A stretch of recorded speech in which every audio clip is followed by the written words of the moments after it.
मनीष सिसोदिया जी, गोपाल राय जी, अमन अरोड़ा जी, यशुदान गढ़वी जी और हमारे आज के दोनों हीरो संजीव अरोड़ा जी, गोपाल इटालिया जी और आज यहाँ पे आई हुई सारी आम आदमी पार्टी की लीडरशिप। सबसे पहले मैं गोपाल इटालिया जी को और संजीव अरोड़ा जी को बहुत बहुत बधाई देना चाहता हूँ एमएलए बनने के लिए।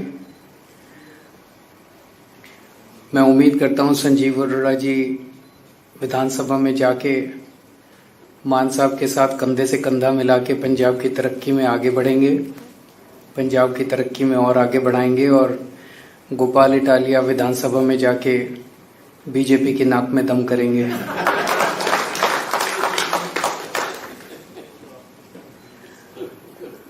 मैं गुजरात और पंजाब के लोगों का बहुत बहुत धन्यवाद देना चाहता हूं। उन्होंने इतना ज़बरदस्त विश्वास किया आम आदमी पार्टी के ऊपर और उन्हें बहुत बहुत बधाई देना चाहता हूं।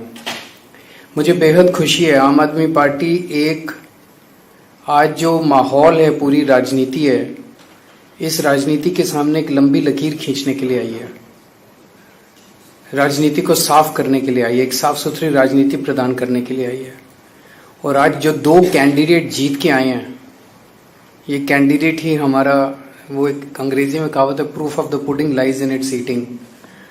संजीव अरोड़ा जी और गोपाल इटालिया, इनका बैकग्राउंड देख लीजिए, बिल्कुल साफ सुथरी छवि वाले समाज सेवक लोग जिन्होंने समाज के लिए बहुत कुछ किया है।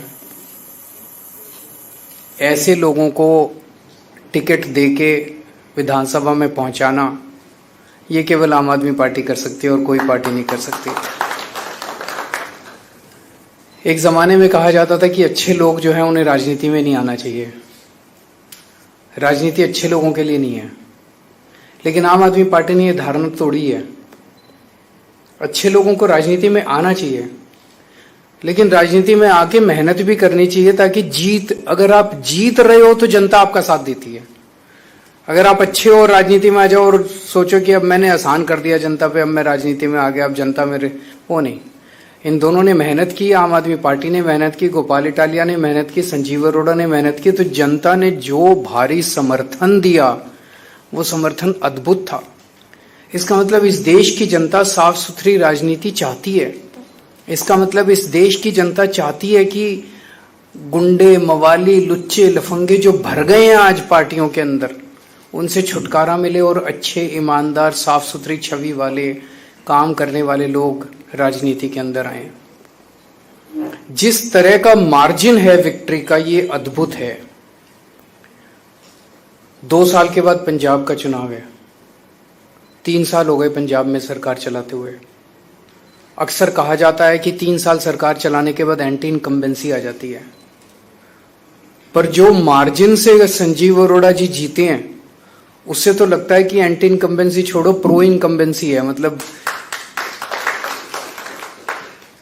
पिछली बार इसी विधानसभा में 1,15,000 वोट पड़े थे, इस बार केवल 85,000 वोट पड़े। उन 85,000 वोट में भी इनको 10,000, 10,500 वोट मिले हैं, जबकि पिछली बार 7,500 वोट में से जीते थे। 7,500, इस बार 10,500 का मार्जिन है, पिछली बार 7,500 का मार्जिन था, तो मार्जिन भी बहुत बड़ा हो गया। तो इसका मतलब लोग पिछली बार से ज्यादा समर्थन देने जा रहे हैं, पिछली बार से ज्यादा समर्थन दे रहे हैं, थापी दे रहे हैं, पीठ थपथपा रहे हैं लोग, बहुत अच्छा काम कर रहे हो, आगे बढ़ो, बहुत अच्छा काम कर रहे हो, आगे बढ़ो। ऐसा अक्सर राजनीति में देखा नहीं जाता है। तो मैं मान साहब को बहुत बहुत बधाई देना चाहता हूं, आम आदमी पार्टी की सरकार को बहुत बहुत बधाई देना चाहता हूं। जिस तरह से आम आदमी पार्टी की सरकार पंजाब में काम कर रही है, ऐसा लगता है पिछली बार 92 सीट आई थी, इस बार 100 पार तो करनी चाहिए और ज्यादा मार्जिन से करनी चाहिए।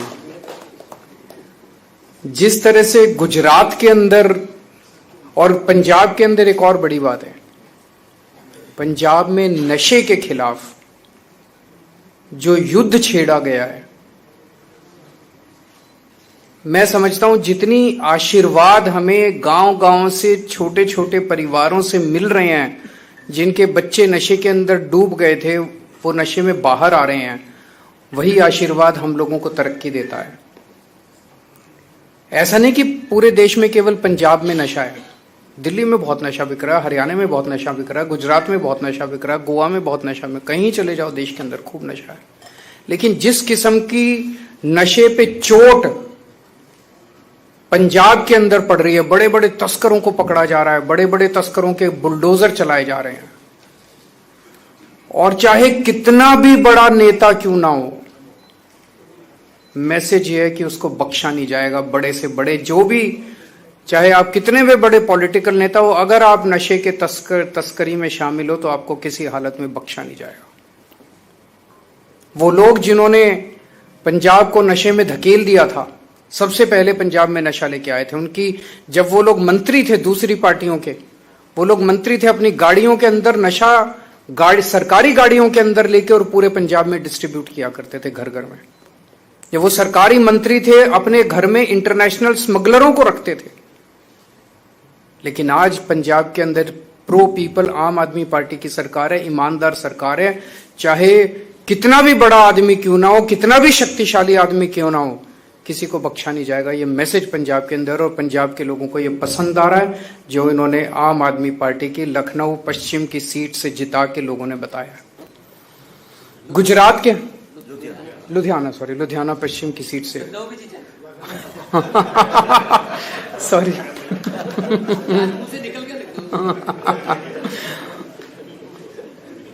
गुजरात के अंदर जो मार्जिन हमारा आम आदमी पार्टी की उसका है, पिछली बार हम लोग ये वाली सीट बहुत कम मार्जिन से जीते थे, लेकिन इस बार भारी मार्जिन से, लगभग दुगने 3 गुना मार्जिन से, पिछली बार के मुकाबले 3 गुना मार्जिन से लोगों ने जिताया है। ये दिखाता है कि गुजरात की जनता त्रस्त हो चुकी है।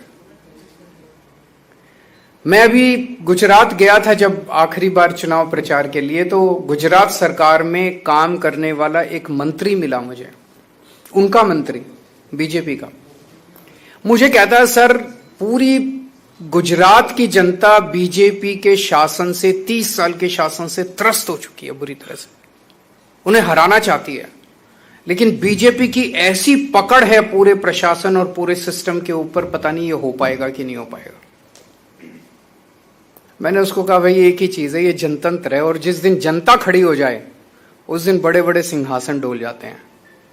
तो मैं समझता हूं कि गुजरात की ये जीत आने वाले गुजरात के 2027 के चुनावों की तरफ इशारा है। ये दिखाता है कि गुजरात की जनता एक तरफ बीजेपी से त्रस्त हो चुकी है, दूसरी तरफ आज तक उनके पास विकल्प नहीं था 30 साल में। अब आम आदमी पार्टी एक विकल्प के रूप में, अच्छे विकल्प के रूप में सामने है। तो आम आदमी पार्टी के रूप में एक उम्मीद देखते हैं, आशा देखते हैं गुजरात के लोग। कांग्रेस विकल्प नहीं था, कांग्रेस बीजेपी की गोद में है, कांग्रेस बीजेपी की जेब में है। आज मैं आपको एक सिंपल सा उदाहरण देता हूं। पहली चीज तो ये, पिछले चुनाव में कांग्रेस को 17 सीट मिली, उनके 17 में से 5 विधायक छोड़ के बीजेपी में चले गए। हमारे को 5 सीट मिली, 5 में से 1 विधायक छोड़ के बीजेपी में चला गया। कांग्रेस के साथ हमारी बातचीत हुई, बातचीत यह हुई कि तुम्हारी 5 सीटें हैं, हमारी 1 सीट है। कांग्रेस ने कहा इन 5 सीटों पे आप चुनाव मत लड़ो, इस 1 सीट पे हम चुनाव नहीं लड़ेंगे। हमने कहा ठीक है। उन 5 सीटों के चुनाव पिछली साल हुए, आम आदमी पार्टी 5 सीटों पे चुनाव नहीं लड़ी। इस बार 1 सीट का चुनाव, जो आम आदमी पार्टी वाली सीट थी, वो वाला चुनाव हुआ। बीजेपी से आदेश आया, कांग्रेस उस आदेश को मना नहीं कर सकती थी। कांग्रेस ने आम आदमी पार्टी के साथ धोखा किया और अपना कैंडिडेट खड़ा कर दिया।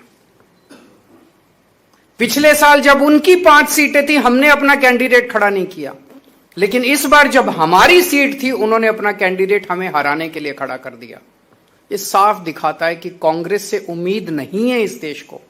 कांग्रेस बीजेपी के साथ, और कांग्रेस की टॉप लीडरशिप मिली हुई है, टॉप मोस्ट लीडरशिप मिली हुई है बीजेपी के साथ। और ये मैं पूरी जिम्मेदारी के साथ कह सकता हूं, और पूरे सबूत हैं इस बात के, टॉप मोस्ट कांग्रेस की लीडरशिप बीजेपी की गोद के अंदर बैठी हुई है।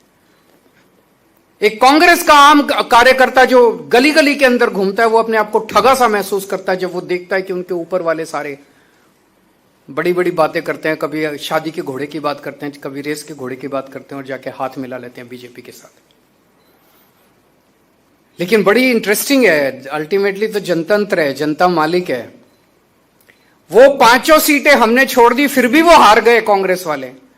उन्होंने 1 सीट हमारी नहीं छोड़ी, वो भी हम जीत गए। कांग्रेस के लड़ने के बावजूद हम जीत गए। तो जनता भी अब धीरे धीरे कांग्रेस को, और ये दोनों पार्टियां इकट्ठे होकर लड़ रही हैं, ये क्या दिखाता है? ये एक सिस्टम है। आम आदमी पार्टी कांग्रेस और बीजेपी से नहीं लड़ रही, आम आदमी पार्टी इस व्यवस्था से लड़ रही है। ये दोनों पार्टियां एक ही सिस्टम है, और वो सिस्टम है सत्ता से पैसा, पैसे से सत्ता। सत्ता हासिल करो, खूब पैसा कमाओ, फिर शराब बांटो, दारू बांटो, पैसे बांटो, साड़ी बांटो, बर्तन बांटो और चुनाव जीत जाओ, और फिर चुनाव जीत के फिर पैसे कमाओ और फिर चुनाव में पैसे बांटो। सत्ता से पैसा, पैसे से सत्ता, ये सिस्टम है इनका। इस सिस्टम के खिलाफ आम दोनों पार्टियों का एक एक सिस्टम है। और आप देखोगे कभी इस पार्टी का इधर, इस पार्टी का उसमें, उस पार्टी का इधर, पता ही नहीं चलता कौन किस पार्टी में। यशोदान जी बता रहे थे पिछले 7-8 साल में कांग्रेस के 70 गुजरात के बड़े नेता, 70 कांग्रेस के बड़े नेता जो है बीजेपी में शामिल हो गए। क्या बचा? वो तो बीजेपी कांग्रेस ही बन गई।